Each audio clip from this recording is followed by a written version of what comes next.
नमस्कार, मी क्रांती आणि माझ्या चॅनलवर तुमचं खूप खूप खूप मनापासून स्वागत करते। तर झाली का तुमची दिवाळीची तयारी? माझी देखील दिवाळीची तयारी चालू आहे आणि आता फराळाला सुरुवात देखील झालेली आहे। पण तुम्ही कशा रीतीने दिवाळीची तयारी करत आहात मला सांगा।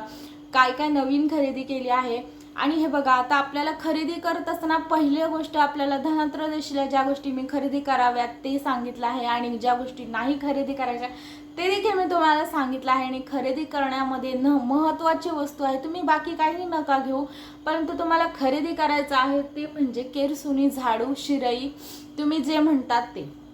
तर ते तुम्हाला खरेदी करायचं आहे, कारण आपण साक्षात लक्ष्मीला घरी घेऊन येत असतो, त्याचे देखील काहीतरी नियम आहेत। लक्ष्मी मातेला आपण घरी घेऊन येत असतो। हे बघा, आपण इतके मोठे नाही आहोत की आपण लक्ष्मी मातेला घरी घेऊन येणार आणि म्हणजे इतकं आपलं हे नाहीये, पण आपण तिला घरी घेऊन आपुलकीने बोलवत असतो। पण त्यासाठी थोडंफार तरी तुम्हाला लक्ष्मी मिळवायची, दुसरी छोटी मोठी गोष्ट नाहीये ती। लक्ष्मी खूप चंचल देवता आहे, खूप म्हणतात ना, ती इतकी चंचल आहे। त्याचबरोबर आपल्याला तिची येण्यासाठी किंवा तिला आपण आणतोय तर काय काळजी घ्यावी हे मी या व्हिडिओमध्ये सांगत आहे। आणि व्हिडिओ शेवटपर्यंत अजिबात बघायला विसरू नका। तर व्हिडिओ आवडला तर लाईक, शेअर आणि सबस्क्राईब केल्याशिवाय अजिबात जाऊ नका। लक्ष्मी ही खरोखर खूप चंचल आहे आणि आपल्याला लक्ष्मी मातेला घेऊन येत असताना काय काळजी घ्यायची आहे ते मी तुम्हाला सांगते। तर अशा ह्या चंचल लक्ष्मी मातेला आपल्या घरी घेऊन येत असताना एक गोष्ट लक्षात घ्या की तुम्ही जिथे बाजारामध्ये शिरई, झाडू किंवा हे खरेदी करायला जाणार आहात, झाडू कोणी केरसुनी म्हणतं, त्या दिवशी तिला आपण लक्ष्मी म्हणायचं आहे, कारण लक्ष्मी आहे ती साक्षामध्ये। आणि पूर्वीपासून बघा, जरी तुम्ही अगोदर घेऊन आलात तरीही चालेल, मग तुम्ही छोटा जे आहे ते झाडू घेऊन या, छोटी केरसुनी घेऊन या।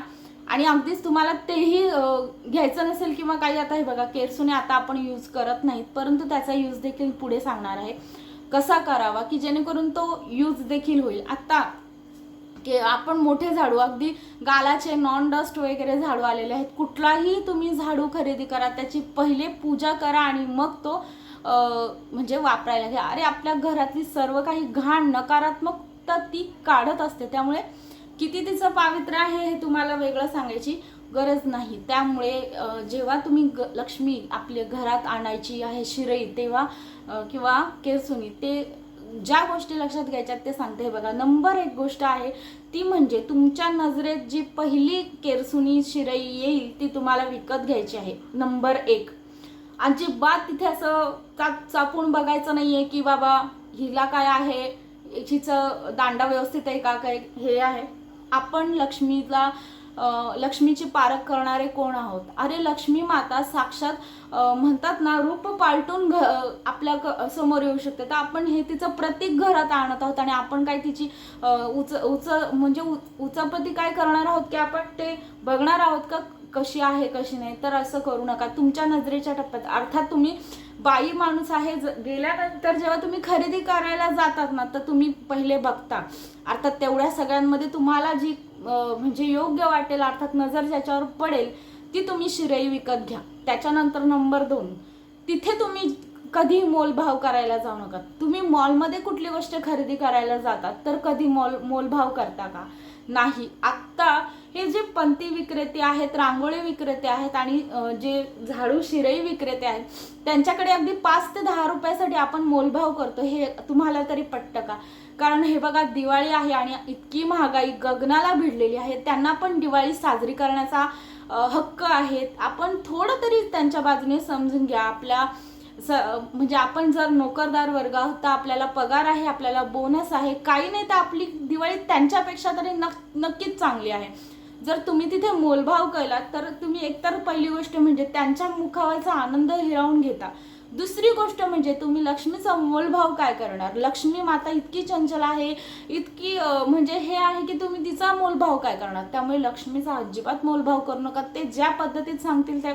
आणि हे बघा, रेट ठरलेले असतात, सगळ्यांचे रेट ठरलेले असतात, त्यात फक्त 5 ते 10 रुपये ते लोक कमवू शकतात, एक्स्ट्राचे तुमच्याकडनं घेऊ शकतात। ठीक आहे, तुम्ही 10 रुपये कुठे म्हणून जात नाही आजकाल, तर खरं त्या 10 रुपयामध्ये असंही काही एवढं जास्त मोठं काही येत नाही, त्यामुळे निश्चितच तिथे मोलभाव करायला जाऊ नका. आणि पहिली गोष्ट सांगितलं की तुम्ही तिथे चाचपून बघू नका.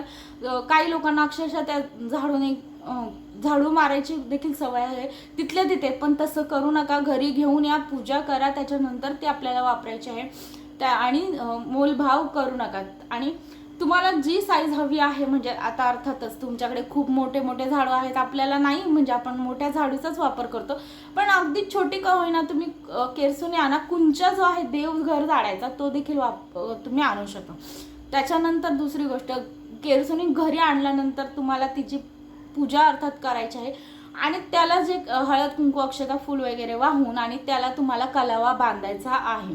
कलावा म्हणजे तो लाल पिवळा दोरा जो आपण हातामध्ये यज्ञ वगैरे किंवा काही करत असताना बांधला जातो तो कलावा आहे, तो तुम्हाला त्याला बांधायचा आहे. आता केरसुणीचा वापर तुम्ही देवघर झाडायला करू शकता. देवघर जिथे तुमचं आहे तिथला खालचा भाग जो आहे, आता फ्लॅट सिस्टीममध्ये सगळ्यांचे फ्लॅट्स आहेत असंही नाही आहे. सगळ्यांचे फ्लॅट्स 2 BHK 4 BHK वगैरे असं काही नाही आहे. सगळ्यांची घरं मोठी असतात असं काही नाही. काहींचं घर लहान असतं. देवघर पण किचनमध्ये असू शकतं. छोट्याशा देवघराच्या खालची जागा झाडायला तुम्ही तो यूज करू शकता. तुमच्या बाल्कनी वगैरे झाडायला तुम्ही यूज करू शकता. काहीही नाही तर तुम्ही जी रांगोळी काढतात ती झाडायला देखील तुम्ही त्याचा यूज करू शकतात. अशा रीतीने तुम्ही त्याचा छोटासा यूज करू शकता. दुसरी गोष्ट म्हणजे तुम्हाला ही केरसुणी कुणालाही द्यायची नाही आहे, किंवा ह्या जो झाडूने म्हणजे ही पूजा केलेली जी केरसुणी आहे त्याने तुम्ही स्वतःच झाडा. म्हणजे असं ती केरसुणी देऊन तुम्ही जी कामवाल्या मावशींकडनं वगैरे साफसफाई अजिबात करून घेऊ नका, किंवा त्यांना दान पण करू नका, कारण ती तुम्ही आणलेली आहे, तुम्हाला खरेदी केलेली आहे तुम्ही. ती लक्ष्मी आहे, तिचा मान ठेवा. तुम्ही कोणाला देऊ नका, ती तुम्ही स्वतः यूज करा. त्याच्यानंतर हे बघा, लक्ष्मी आहे आणि आणायची कशी, ती खरेदी करायची कशी, त्याच्यावर काय हे करायचं आहे ते मी तुम्हाला सांगितलं. जुनी केरसुणी खराब झाली तर त्याचा तुम्ही अर्थात तुम्ही विसर्जन करू शकतात, किंवा तुम्ही अशा चांगल्या ठिकाणी वगैरे ती ठेवू शकता. परंतु एक गोष्ट लक्षात घ्या, जुनी केरसुणी जी आहे ना तिचं विसर्जन किंवा आता अर्थात झाडू वगैरे जरी तुम्ही आणलात, का बरेच जण आता मोठा झाडू देखील आणतील, तर त्याचा जुन्या म्हणजे लगेच कसं असतं, लगेच आपण नवीन देखील काढत नाही, कारण त्याला धूळ असते, थोडासा कचरा वगैरे असतो. तर जुनं जोपर्यंत तुम्ही वापरताय ना तोपर्यंत तुम्हाला एक गोष्ट त्याच्यावर करायची आहे. ती गोष्ट म्हणजे नवीन याला तुम्ही कलावा बांधणार आहात आणि जुन्या याला तुम्हाला एक जो आहे तो पेपर, व्हाईट पेपरवर ब्लू पेनने देखील तुम्ही लिहू शकता. ज्या तुमच्या घरातील नकारात्मकता आहेत त्या तुम्हाला लिहायच्यात. इच्छा नाही लिहायच्यात, नकारात्मकता लिहायच्यात. नकारात्मकता म्हणजे काय, तुमच्या मिस्टरांचं जे काही रिलेशन आहे त्याच्याबद्दल, किंवा घरातील वातावरण कसं आहे त्याच्याबद्दल तुम्ही लिहू शकता. मुलाबाळांचं काही जो काही प्रॉब्लेम आहे तो प्रॉब्लेम तुम्हाला शॉर्टमध्ये आहे तो लिहायचा आहे, नकारात्मक लिहायचं आहे हे सांगते मी. असं कोणीतरी तुम्हाला पहिल्यांदाच सांगेल की नकारात्मक बाजू लिही, पण हो अर्थात ती नकारात्मक बाजू लिहून त्यानंतर आपण त्याच्याने झाडू मारायचं आहे. अर्थात ती नकारात्मकता निघून जाणार आहे, राहणार नाहीये. ती तुमच्या घरात पण नाही राहणार, तुमच्या वाडीमध्ये पण नाही राहणार. त्यामुळे तो झाडू केरसुणी जी काय आहे त्याच्यावर तुम्हाला ती छोटीशी स्टिक चिटकवायची आहे, किंवा म्हणजे जो काही प्रॉब्लेम आहे, लग्न जमण्यामध्ये प्रॉब्लेम आहे, घर घेण्यामध्ये प्रॉब्लेम आहे, किंवा कशातही प्रॉब्लेम असले, प्रॉब्लेम काही असू द्या, तुम्हाला त्याच्यात प्रॉब्लेमच लिहायचे आहेत.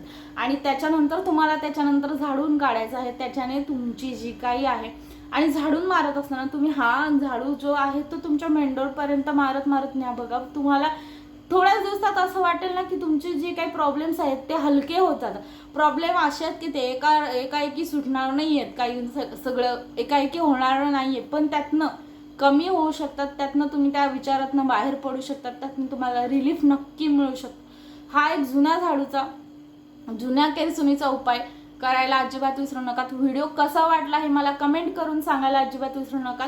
आणि व्हिडिओ आवडला असेल तर असंच लाईक, शेअर आणि सबस्क्राईब करायला देखील विसरू नका.